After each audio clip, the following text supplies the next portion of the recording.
الحمد لله رب العالمين والعاقبة للمتقين ولا عدوان إلا على الظالمين وأشهد أن لا إله إلا الله ولي الصالحين وأشهد أن محمدا عبده ورسوله وصفيه من خلقه وخليله سيد الأولين والآخرين اللهم صل عليه وعلى آله وصحبه ومن اتبعهم بإحسان إلى يوم الدين أما بعد.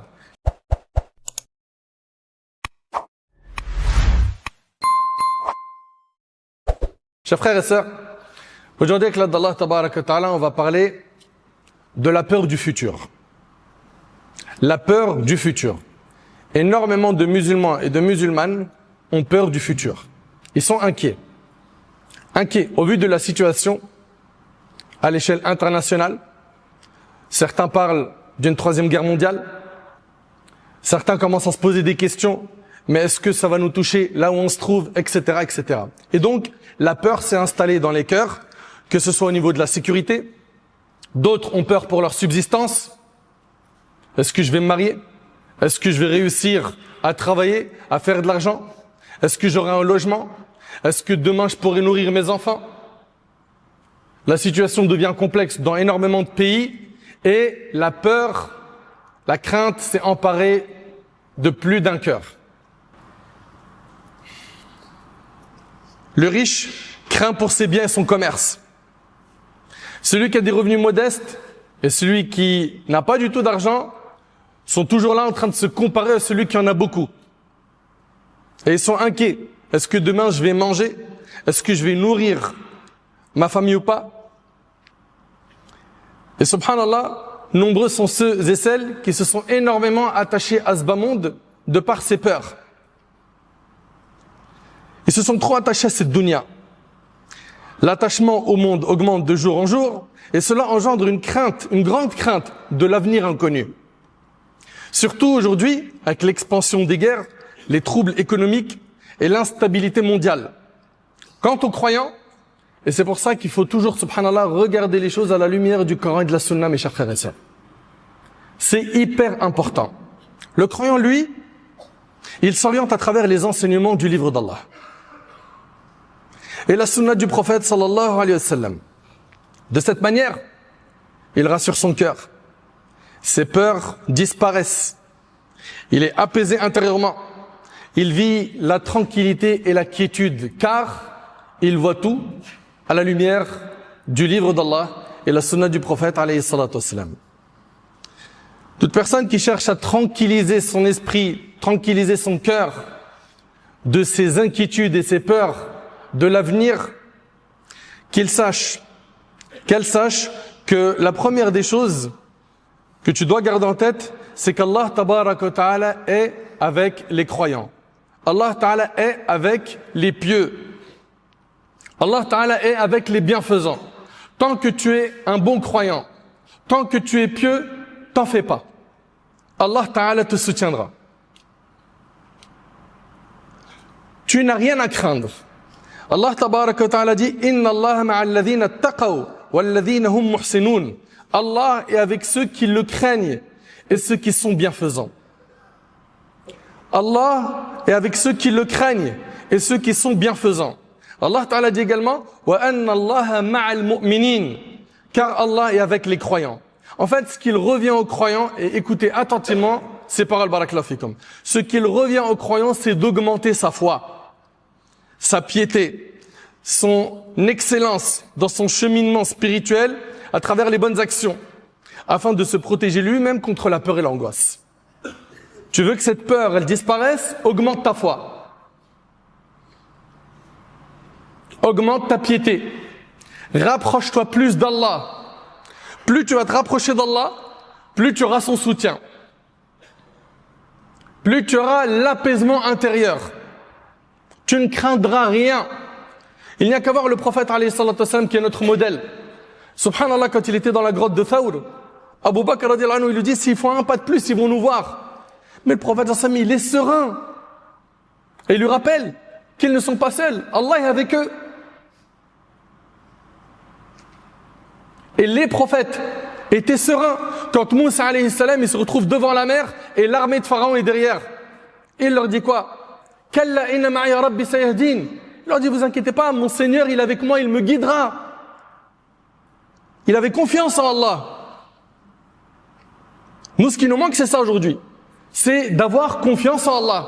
T'en fais pas pour ton avenir. Allah Ta'ala a déjà décrété les termes de vie de chacun d'entre nous. Allah Ta'ala a décrété la subsistance de chacun d'entre nous. Tu ne quitteras pas cette terre avant de consommer, avant d'avoir eu accès à toute la subsistance qu'Allah t'avait destinée. Place ta confiance en Allah. Augmente ta foi. En augmentant ta foi, tu n'auras peur de rien. Comme le prophète sallam. Imagine le pire des scénarios. On se retrouve dans une guerre. Imagine. Place ta confiance en Allah. Augmente ta piété. Augmente ta foi. Et t'en fais pas. Le maître est avec toi. Jalla fi'ula. Parmi les choses qui dissipent la peur et l'inquiétude, il y a le fait d'avoir une bonne opinion d'Allah. Husn al-dhann billah. Allah Ta'ala a dit dans le hadith rapporté par Bukhari et Muslim sur Abu Huraira, je suis à l'égard de mon serviteur selon ce qu'il pense de moi. Celui qui est convaincu qu'Allah le nourrira, le préservera, dissipera ses soucis, soulagera ses détresses, il obtiendra tout cela. À condition de ne pas se montrer impatient face à la subsistance, au soulagement qu'Allah lui accorde, même si cela tarde. Lorsque le prophète Ibrahim alayhi salam, il a laissé notre mère Hajar alayhi salam dans le désert, avec Ismaïl, ce bébé, subhanallah, dans le désert, dans un endroit où il n'y a pas d'habitation, dans un endroit où il n'y a rien à manger, rien à boire. Qu'est-ce qu'elle lui a dit? Il les a laissés dans le désert et il est reparti. Et elle lui a dit, est-ce que Allah t'a ordonné cela? Est-ce que Allah t'a demandé de nous laisser dans cet endroit désertique? Il lui a dit oui. Sa réponse, elle lui a dit, Allah ne nous abandonnera jamais. Ça, c'est avoir une bonne opinion d'Allah. Allah ne t'abandonnera pas. C'est une femme. Elle est dans le désert avec un bébé. À partir du moment où elle a su qu'Allah Ta'ala avait ordonné à Ibrahim de les laisser dans le désert, elle lui a dit, tu peux y aller. Allah ne nous abandonnera pas. Et Allah fait jaillir dans cet endroit-là la source de Zamzam. N'est-ce pas? Et énormément de biens a touché notre mère Hajar. Son fils Ismaïl est devenu prophète, qui d'ailleurs de sa descendance est né le meilleur des prophètes, Muhammad ibn Abdullah alayhi salatu wassalam. Elle a eu une bonne opinion d'Allah. Soyons l'image de notre mère Hajar. Soyons l'image de Hajar alayhi salam. Parmi les choses qui dissipent la peur et l'angoisse, on a dit augmenter sa foi, augmenter sa piété, on a dit qu'il fallait avoir une bonne opinion d'Allah. Également, le fait de solliciter l'aide d'Allah. Tous les jours, dans nos prières, on dit « Iyyaka na'budu wa iyyaka nasta'in ». C'est toi seul que nous adorons et toi seul dont nous implorons le secours. Tous les jours, tu répètes ça. Et le prophète sallam a dit, veille à ce qui t'est utile. Sollicite l'aide d'Allah et ne capitule pas. Demande l'aide d'Allah. Le hadith est rapporté par Muslim. Et dans le hadith de Tirmidhi, il a dit à Ibn Abbas, wa idha sta'anta fasta'in billah. Lorsque tu sollicites de l'aide, quand tu cherches le soutien, le secours, cherche-le auprès d'Allah. Parmi les choses qui dissipent la peur et l'angoisse, se remémorer la générosité d'Allah et sa miséricorde envers ses serviteurs. Subhanallah, on lui désobéit. Certains tournent le dos aux enseignements du dîn. Et malgré cela, Allah les nourrit tous. Il les maintient en bonne santé et patiente face aux offenses qu'il lui adresse. Le prophète sallam a dit, personne ou rien n'est plus patient à l'écoute de ce qui lui déplaît qu'Allah. Il lui attribue un enfant et lui, il leur accorde la santé et assure leur subsistance rapportée par Bukhari et Muslim. Si tel est le don d'Allah envers ceux qui ne croient pas en lui, qui ne croient pas au livre d'Allah, le Coran, alors que dire du don d'Allah envers ceux qui sont pieux, qui sont proches de lui, Azza wa Jal? Et comment le croyant pourrait-il avoir peur ou être inquiet alors qu'il adore un Seigneur généreux et plein de miséricorde? Parmi les choses qui dissipent la peur et l'angoisse, la régularité dans les prières. Ta prière, c'est un remède spirituel. Plus tu vas prier, plus tu vas fortifier ton cœur. La prière. la multiplication des prières surrogatoires, l'effort pour atteindre la concentration, car la prière, c'est le lien entre le serviteur et Allah. Plus tu renforces ce lien, plus les peurs et les angoisses disparaissent. Et jamais ne sera craintif un serviteur qui maintient un lien constant avec Allah. Le prophète, lorsqu'un souci l'atteignait, il se réfugiait dans la prière.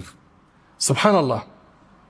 Comme dans le hadith de Hudhayfa, il rapporte que le prophète, dès qu'il était touché par une épreuve, il se dirigeait vers la prière. Ce lien avec Allah subhanahu wa ta'ala. Allah ta'ala a ordonné de chercher assistance dans la patience et la prière face aux épreuves. Allah ta'ala dit wasta'inu bis-sabri was-salah, et chercher renfort dans la patience et la prière. Tu as besoin de l'aide et du soutien d'Allah? Prie, multiplie les prières. Toi qui as fragilisé ta relation avec Allah en t'éloignant de la prière, t'étonne pas que les foudres s'abattent sur toi, les épreuves, et que t'aies pas le soutien d'Allah. Reprends la prière. Et rappelle-toi que la prière, c'est l'œuvre la plus aimée d'Allah. Le prophète il a dit, quand on lui a posé la question quelle est l'œuvre la plus aimée d'Allah, il a dit l'œuvre la plus aimée d'Allah, c'est la prière à son temps. C'est donc l'adoration qu'Allah aime le plus. Et c'est l'adoration que le prophète aime le plus. Il a dit lui-même, il a dit la prunelle de mes yeux, elle était dans la prière. Donc la prière, subhanallah, c'est l'œuvre la plus aimée d'Allah. Et celle du prophète toi tu prétends aimer Allah et son prophète et t'aimes pas ce qu'Allah et son prophète aiment? C'est pas possible. Remettons en question. Tu vas me dire, oui, mais je commence, j'arrête. C'est possible que ce soit ça au début. Mais en faisant des efforts, Allah subhanahu wa ta'ala, il va te faciliter d'être constant. Lâche pas. Lâche pas. Ce que veut de toi le diable, c'est que tu lâches. Également, parmi les choses qui dissipent la peur et l'angoisse, le fait de savoir que l'intimidation des croyants, le fait de faire peur aux croyants, n'est autre qu'un stratagème du diable. Le diable veut créer en toi cette peur. Et le diable, c'est notre ennemi. Comment peux-tu lui accorder caution? Le croyant ne doit donc pas se soumettre à ses suggestions ni à ses incitations, mais plutôt cherche refuge auprès d'Allah. Contre qui? Contre le diable. Allah Ta'ala, il nous rappelle, Inna kayda ash-shaytani kana da'ifa. Les stratagèmes de Satan sont faibles. Les gens disent le diable il est trop fort. Allah il te dit ces stratagèmes sont faibles. Fortifie ta foi et tu verras que tu auras une facilité à lui barrer la route. Fortifie ta foi, ta relation avec Allah, améliore-la. Parmi les choses qui dissipent la peur et l'angoisse, la certitude qu'Allah subhanahu wa ta'ala sauve les croyants. Il les soutient dans les moments de détresse et d'épreuve. Soit il lève ces épreuves et en efface les effets, soit il leur accorde la patience et la capacité à supporter ces épreuves. Jusqu'à ce que même s'ils sont dans le four de l'épreuve, ils sont apaisés intérieurement. Ils sont apaisés intérieurement. Et le vrai bien-être est celui du cœur, tout comme la véritable souffrance est celle du cœur. C'est pour ça qu'il faut impérativement renforcer sa relation avec Allah subhanahu wa ta'ala. Parmi les choses qui dissipent la peur et l'angoisse, se rappeler que l'ensemble des créatures ne peuvent ni nuire, ni profiter sans la permission d'Allah. Rappelle-toi de ça s'il te plaît. Car tout pouvoir lui appartient. À lui seul, gloire à lui. Ainsi, le croyant ne redoute aucune créature, quelle que soit sa force ou sa violence. Et il ne place pas non plus son espoir en une créature, même si elle détient une position élevée ou un grand prestige. Le croyant, lui, il attache son cœur à Allah, le Tout-Puissant, Jalla fi'ula. Le prophète, dans le hadith de Tirmidhi, il a dit, sache que si toute l'humanité conjuguait ses efforts pour t'être utile, tu n'en profiteras que si Allah l'a inscrite comme telle pour toi. Si toute l'humanité se réunissait pour te faire un bien, qu'Allah n'a pas écrit, n'y parviendrait pas. Et si toute l'humanité se réunissait pour te faire un mal, qu'Allah n'a pas écrit, ils y parviendront pas. Donc place ta confiance en Allah subhanahu wa ta'ala. Chers musulmans, chères musulmanes, la vie d'ici-bas est une demeure de fatigue, de labeur, d'épreuve. Le serviteur se réjouit un jour et s'attriste un autre. Il se sent en sécurité, puis parfois, il est dans la panique, la peur. Et cela parce que le bas monde est une demeure qui n'est pas stable. La demeure qui est stable, c'est l'autre. Et nous sommes sur terre pour préparer l'autre vie. Ça ne veut pas dire par là qu'on ne travaille pas, qu'on n'étudie pas, qu'on fonde pas de famille. Non. On fait tout cela, mais on n'oublie pas qu'après cette vie, il y a une autre vie éternelle qui nous attend et pour laquelle il faut se préparer. Et on s'y prépare avec la piété, le fait d'être pieux, d'être proche d'Allah. La peur de l'avenir ne devrait pas envahir le cœur du croyant, car la vie d'ici-bas n'est pas sa vraie demeure. Il attend une autre demeure qui est son lieu de repos ultime, qu'il œuvre donc pour cette demeure éternelle comme il se doit, et qu'il sache qu'Allah subhanahu wa ta'ala n'a pas créé les créatures en vain. Et tout malheur qui nous touche, c'est un malheur en apparence. Dans le fond, il ne contient que du bien. L'affaire du croyant ne contient que du bien. Quand on dit qu'on croit au destin bon ou mauvais, il est mauvais en apparence. Mais sinon, cette épreuve-là, elle est quoi? Expiatrice de péché. Elle t'élève en degré. Elle te rapproche d'Allah. Donc au final, même le mal qui te touche, il contient un bien. Allah Ta'ala dit, Ma asaba min musibatin illa bi'idhnillah wa man yu'min billah yahdi qalbah. Aucun malheur ne frappe, si ce n'est avec la permission d'Allah. Celui qui croit en Allah, Allah guide son cœur. Et sache que tout ce qui va te toucher sur terre n'est qu'un bien pour toi. Tout. Et les meilleurs choix sont les choix d'Allah. Ça veut dire quoi? Ça veut dire que si le serviteur il convoite une chose de ce bas monde, mais qu'elle lui échappe, ou elle lui est refusée, qu'il soit certain que le choix d'Allah est meilleur pour lui que le choix qu'il aurait fait pour lui-même. Et que si Allah subhanahu wa ta'ala l'a détourné de ce qu'il désirait, ce n'est que par miséricorde envers lui. Et s'il ferme une porte de ce bas monde à son serviteur, il lui en ouvre d'autres, plus bénéfiques et moins nuisibles pour lui. Qu'il médite donc cela avec attention et qu'il soit convaincu de tout cela avec certitude. Si le serviteur voit la mort frapper les gens autour de lui dans des guerres, des épidémies et que les épreuves les entourent à cause de cela, qu'il ne prenne pas peur et ne cède pas à la panique. Car celui qui a décrété cela pour les serviteurs, c'est Allah. Celui dont la miséricorde, la science et la sagesse englobent toutes choses.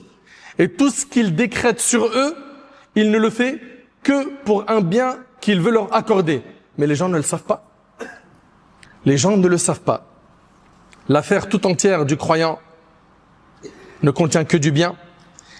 Subhanallah, si le destin avait été confié aux créatures, elles auraient injustement dominé les unes sur les autres.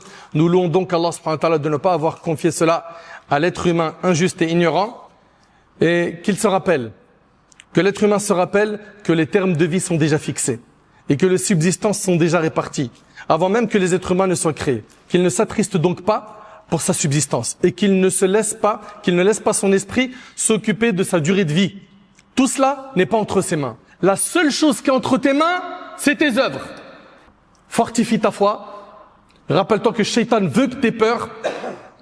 Il veut t'occuper par autre chose que l'adoration. Toi, renforce ta foi.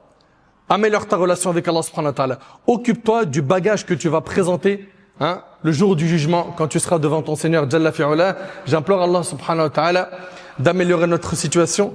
J'implore Allah subhanahu wa ta'ala de dissiper nos peurs et nos soucis. J'implore Allah subhanahu wa ta'ala de fortifier notre foi. J'implore Allah subhanahu wa ta'ala de nous accorder la clairvoyance, une bonne compréhension de sa religion. J'implore Allah subhanahu wa ta'ala de faire de nous des pieux et de nous accorder une bonne fin.